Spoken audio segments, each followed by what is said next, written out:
Good morning. This is Tracy Hales-Vass, right on Four Corners on KSJE 90.9 FM. Today I have the pleasure to talk to Janet Brennan about her Harriet Murphy books. A little bit of something and more than enough. Good morning, Janet. Good morning, Tracy. Thanks for calling me from Albuquerque this morning. Oh, you're very welcome. I'm honored to be a part of this program and love to share my work with whoever is willing to listen to me. And I thank you very much for giving me that opportunity. Well, thank you for the opportunity to read about Harriet Murphy. I really like Harriet. She is quite the gal. She's a character. So is she a real person? Actually, Harriet Murphy is an historical fiction based on a real person that lived during that period of time. For the most part, this book is, as all historical fictions are, the events that surround her are real, but for the most part, Harriet and the stories are fiction. Each story about Harriet is always resolved at the end. So basically our short stories resolved at the end, carrying the same characters through. And that's a special art form in short story writing and also in novel writing. So, yes, Harriet is based on a real character, and the events, the trivia, and everything in the book are all true. Those things really did happen. And what was the time frame for Harriet's life? This is the turn of the century, late 1800s into the early 1900s. Mm-hmm. And her parents were gold mining 49ers that came across to California during that period of time to try and strike it rich, as so many did at that time. Right. And so the locale of the story is along the old American River in Placerville, California, and in and around that area. And Harriet, for our audience to get an idea of it, is a single woman trying to make it on her own in an apple orchard. She is actually, when her parents passed, they left her the log cabin that her father had built when they came over from Boston as 49ers, and she lives by herself and in that cabin. And basically, these are stories, as are almost all of my books that I write, about women rising above adverse situations, challenging situations, where she's alone and she has to learn to manage living in the woods, managing her apple orchards, and without having too much difficulty. But during that period of time, of course, that area was very unsettled, Mm-hmm. and there were many challenges for Harriet to overcome. There were, and she had a community. The small town had a community who offered support to one another. Yes, the community is a town of Old Pine. It's actually based on a real town there called Forest Hill, California. And during that period of time, they were lumbering and doing that kind of thing because the trains were just coming into that area. And, of course, when the trains came in, then that brought a lot more agriculture and produce and everything. But up until that time, they pretty much fended for themselves. She did, and she did well. And she had an adventure in San Francisco. She did. She was there during the great earthquake, Right, of 1906, I think it was. Mm-hmm. And so what I did was, because there was so much I wanted to write about that particular event, was I split it up for the first time into two chapters. Uh-huh. And the first part was why Harriet was there, and then the second part really went into what happened during that earthquake. and I bring out a lot of stories and events that happened that most people don't really know about, and how horrible it really all was. Oh, it sounded And like it, yes. one of the events I did want to mention that happened during that period while she was there Mm-hmm. was Caruso, the famous opera singer, was there during the earthquake, and he was so horrified by it. He went running up the streets in San Francisco yelling, "Hell of a place, hell of a place. I'll never come back here again." Oh, I love And that. that's the kind of trivia I like to bring out. I like when I do my research. I don't. Those are the things I think people want to read about that they haven't read about, that they don't know about That's those little right. things that happen. And I was intrigued by the camp that the people lived in right after the Yes, earthquake. I had they never thought all are about the that. orphans. Yes, and the orphans, Yeah, yes. It was yeah. very interesting. So you Well, certainly, actually, you'd be surprised in that area, even still. oh yes, Uh, it wasn't. It isn't so much the having to do with orphans, but the people that still camp out along the old American River and oh, still pan for gold. And still really? pan for gold. Oh, you can hear. Yeah. Oh, absolutely. You can hear off in a distance sometimes gunshots, Oh my. and people. Oh yes, don't come anywhere near me where I've got my Wow. pan in here, you know. So is this area familiar to you? Do you know it? I do know it very well.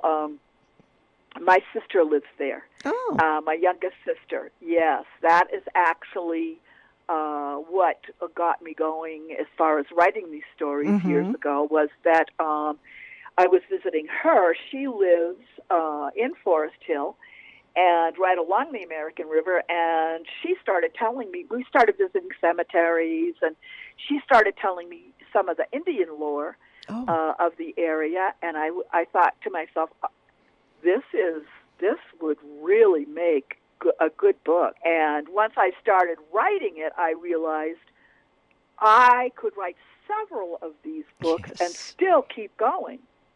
Well, Harriet, like I said, she's so real and all her foibles and efforts, and I really like her. Why don't you read for our audience a little bit from Harriet Murphy? All right, I will read a little bit. Let's see. I'm going to read the foreword because this will give an idea of where these books, how they came about. Great. Harriet was born in my mind during a 3-week sabbatical on Longboat Key, Florida. While walking up the lonely shore in 2004, I began to envision a life in the wilderness and what it would have been like at the turn of the century for a young woman living by herself. Spying a very fat seagull on the beach, I stopped to photograph it, and out of my mouth came the words, "Dang, you are big." Never having used the word dang before, I could not imagine where it had come from. I would soon learn. That following autumn, I visited my sister, who had recently bought a home in the foothills of Lake Tahoe in a small former gold mining and lumber town by the name of Forest Hill, California.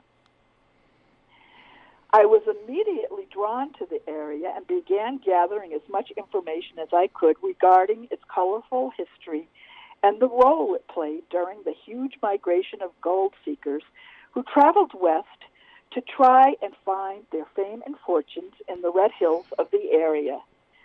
It was shortly thereafter that I began to think about what it must have been like for the families who survived the 49ers and began formulating what would become the Harriet Murphy stories.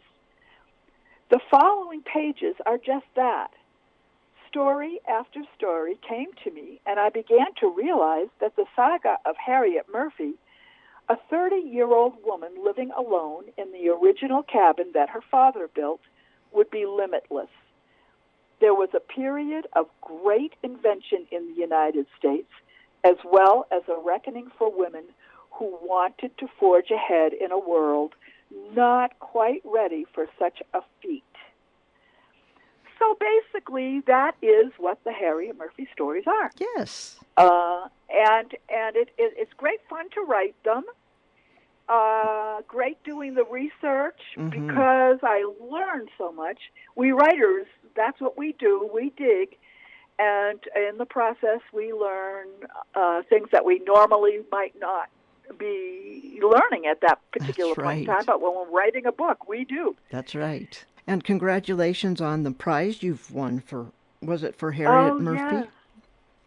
Yes, actually, both of my Harriet Murphy books. The first one, Harriet Murphy, A Little Bit of Something, won several awards, and one of them was Reviewer's Choice by Amazon. Oh, great! And I know, I loved it. And then the second Harriet Murphy, More Than Enough, began winning awards almost immediately, but most recently it won the New Mexico-Arizona Book Award in the category of fiction drama. Oh, great. It was nominated actually in 3 separate categories: short stories and fiction other, and then fiction action drama, which I never expected to get. I was just totally shocked.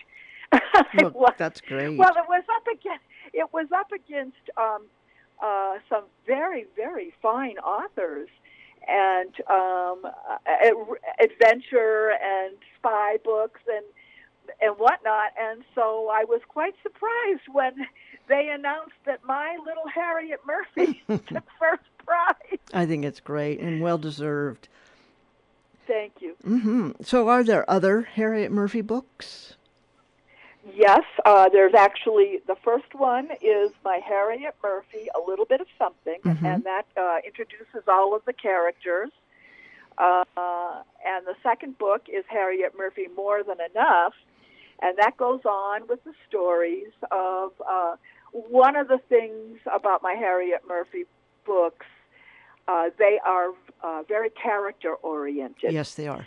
And I do that for a reason. I carry them through. I even have little ghosties in there. Yes, you do. And give their history as to who they are, so that the reader actually identifies with not only the people who are in Harriet's life, but also her little ghosties too, because they get to know them as well. Yes, the little 3 ghosties. Even her horses. Yes. Her horses. I mean, I've had it where I wrote a chapter where something happened to her horse Pager, and got tons of mail saying, "Oh my gosh, you can't do that. You can't hurt Pager." We love Pager. She's a good horse. Yes.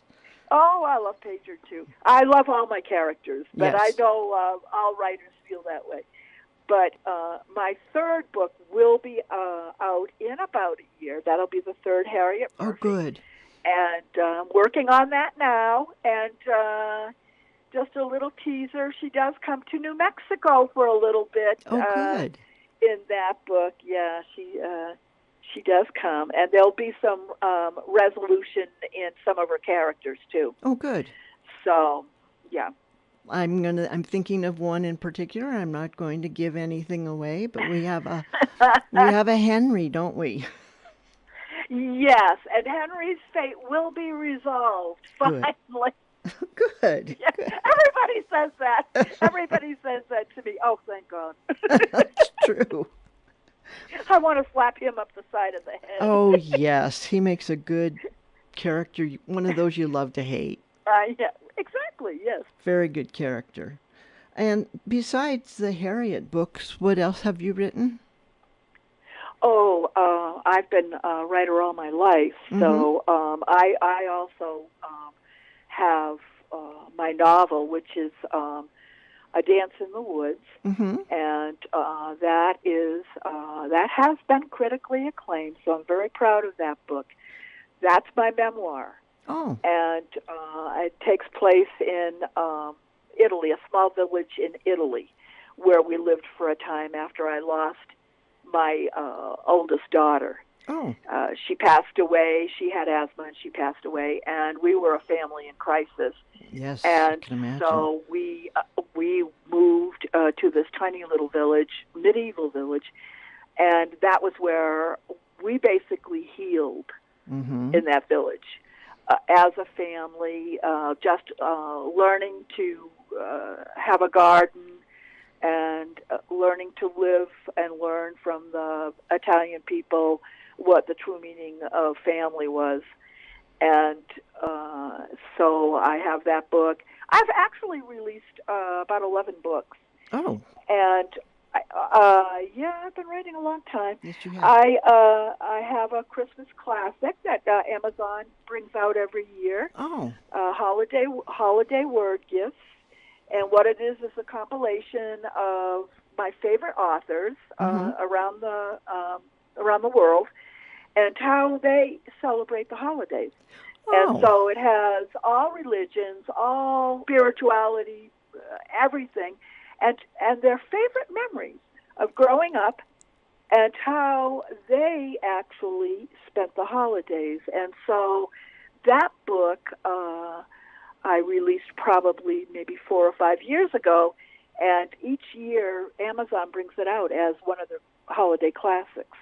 So That's I'm proud great. of that one. Yes, you should be. Several other books. I'm a poet, so I have about 4 books of poetry released too. That's what I was just going to ask about.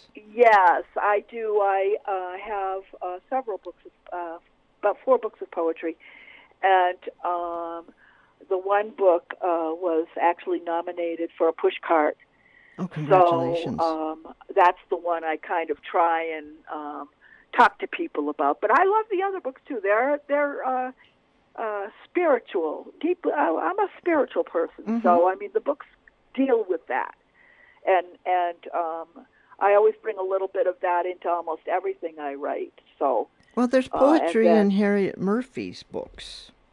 Yes, oh yes, absolutely. There is poetry in Harriet Murphy's book, and maybe before I go, I can read the very last part of the book.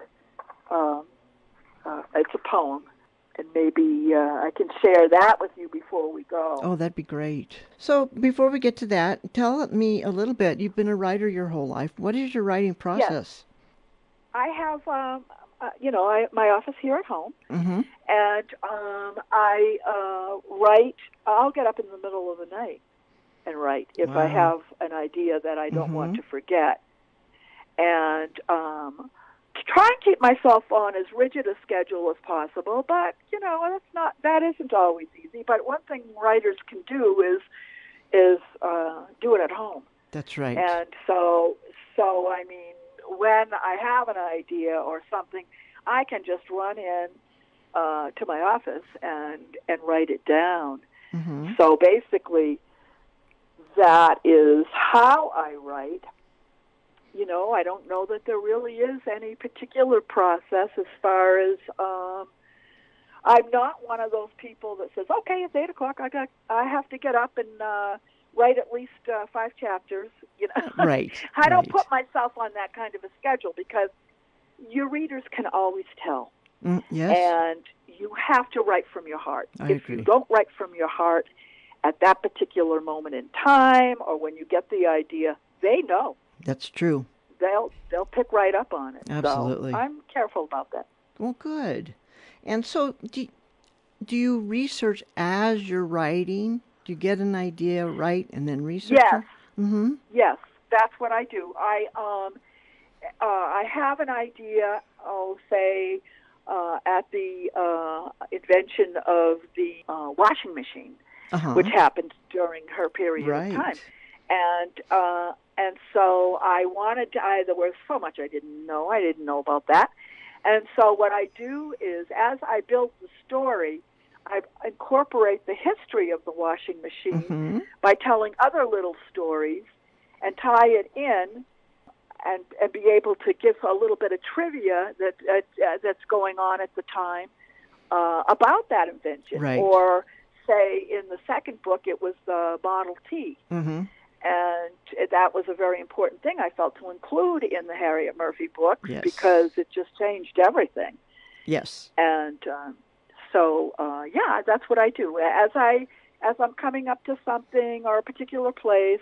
For example, Lincoln, California, comes into the second Harriet Murphy book, and I really didn't know an awful lot about Lincoln other than that it was very historically important. And so I had to really do my research, and I go out. I believe in writing. An author definitely has to visit and know the place they're writing about. Yes. And so that's what I do. I go and I take pictures. Both of my Harriet books have a center part that have the pictures that I take of old stamp mills Right. or a Model T or whatever. And I go to those places. I traipse through the cemeteries. I explore. Oh. And that's really the best way to learn. It is. Yes, cemetery walking is a great pastime, and you learn so much by looking at those dates and those names. Absolutely. Yes. Absolutely. There was one cemetery, and I'll just be real quick, that we went to that was located deep in the woods. I mean, no one would know it was there. And buried was a whole wooden wagon with the top part just sticking up out of the ground. Oh, my. And, of course, the interior was all filled in, but that's where they'd had an Indian massacre there. Oh, my. And that's where they had, some of the early settlers in the area that stayed. That was the Washoe Indians. Oh. And they weren't real pleased about that, so they had to battle that, too. Wow. How exciting to learn that and see that. It's an exciting subject to write about. It is. And I just fell in love with every part of it. Every part of it, the mining, just the history of the area and the area itself is just so beautiful. Yes. I mean, it's right there, up there in the foothills of the Sierra Nevada, and then Lake Tahoe, and it's basically a stone's throw from that area. And the wildlife and everything, it's just, I fell in love with it. I may write several Harriet Murphy books. That's great. And the river right there is a character unto itself. Yes, the river takes on an entire life of its own. It does. Mm-hmm. And it plays a major role in the Harriet Murphy books, not only with the spirituality of the river, but in the naming of the second horse, how the horse got its name, and having to do with the river. And when I do go to the area to investigate for more, every time I see that sign on the California freeway, the American River, I fill up. I can imagine. It brings tears to my eyes. And the photography's great, both on the covers and inside the books. Great photography that makes it very real. Oh yes, that cover that I have from on the cover that Don Wink did for me. Yes. On the second Harriet Murphy book. Mm-hmm. I saw that cover.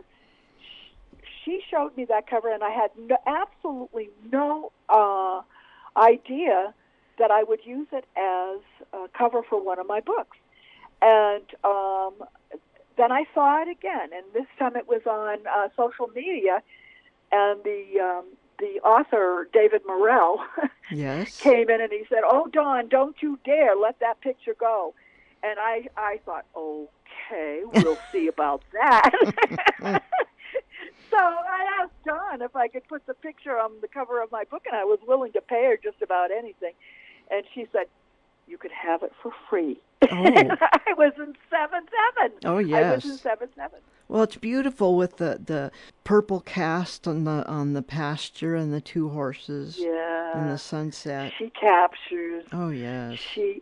And that cover actually inspired one of the chapters of the new horse that came into the second book. Oh, yes. It just did. You know, I saw it and I thought, oh, Pager has to have a companion. Yes. So I the cover that Dawn did actually did give me the idea for that. Oh, of course, there's two horses here. That's right. Yep.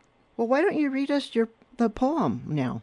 Okay, I will do that. This is the very, very last part of the book. Okay. It has to do with something that's going on, and I really don't want to give away too much. Don't give it away. About how this book ends, and maybe, quite possibly, the poem does, but I still want to read it. Okay.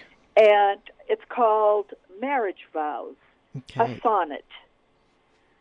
For when you placed upon my heart your seal, as we hands two clasp in solemn gift, your eyes did drink upon my innocence. O thirsty lover, waiting for the fill, white flowers ring my hair, sweet, drip with dew. Bring forth perfume enchanted English rose, two rings upon the satin catch, God's light. Await my finger gently touching yours, your smile as wizards brew, my longing heart whispers, I am yours forevermore, to nourish all your dreams, for now are mine, and nevermore to dance this waltz alone. Said path of life now merges two to one, entwined as nectar vines of grape we give. Oh, that's beautiful. Thank you. Thank you. So where can our listeners find your web presence? Oh, I have my own website. Okay. It's JB Stillwater, jbstillwater.com. Okay. And I use that because I often write under that name. Great. And I am on social network. I have my own page there too, under JB Stillwater. Mm-hmm.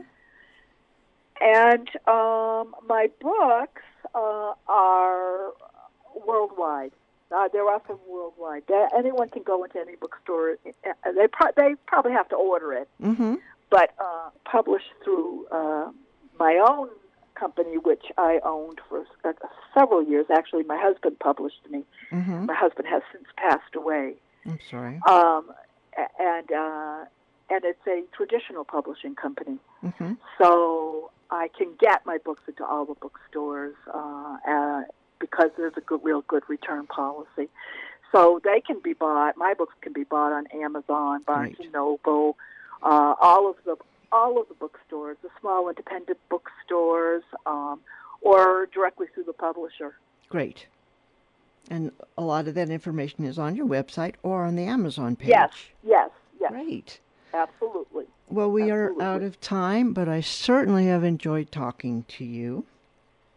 Oh, well, thank you so much, Tracy. I know we'll run into each other many times over the years. Oh, yes. And for giving me this opportunity. I was scheduled to do this with the late Connie Gosh. Mm-hmm. I published her and just loved her. So to be able to have the opportunity to do it again with you is just such an honor. Well, thank you. And we do honor Connie in this show. Absolutely. Oh, I know you do. I know. All right. Thank you very much. Okay. Thank you, Tracy. Have a good day. You too, Janet. I've been speaking with Janet Brennan about her Harriet Murphy books. This is Tracy Hales Vass, right on Four Corners, on KSJE 90.9 FM in Farmington, New Mexico. Please contact me at righton@sanjuancollege.edu.